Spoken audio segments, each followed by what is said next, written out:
The title of the book is Doing It God's Way, Moving from Conflict to Harmony.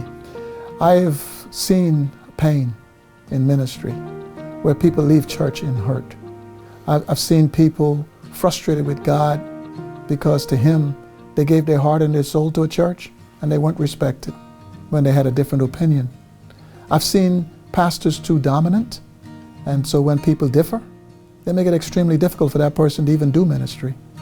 And so I said, God, you got to teach me how to do this.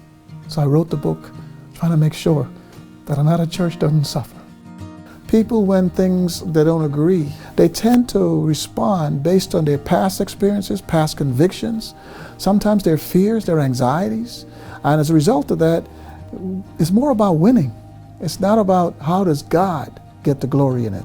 People don't recognize that there's so many conflicts in the Bible. There's a conflict with Moses and Miriam. There's a conflict with Jesus and Peter. There's a conflict with Paul and Barnabas. There's conflicts all over the place. Peter was about to give up on Paul. Paul had to write him 2 Timothy. So there's different situations, and those people still were productive for God. They still achieved great things for God because they brought their will under the will of God. And obviously the Spirit of God is our peace. When Jesus Christ and Peter fell out, Peter, at the end of the day, do you love me? In other words, will you keep my commandments? Will you go and take care of my sheep and care for my sheep? It came down to that got Peter to say, you can beat me.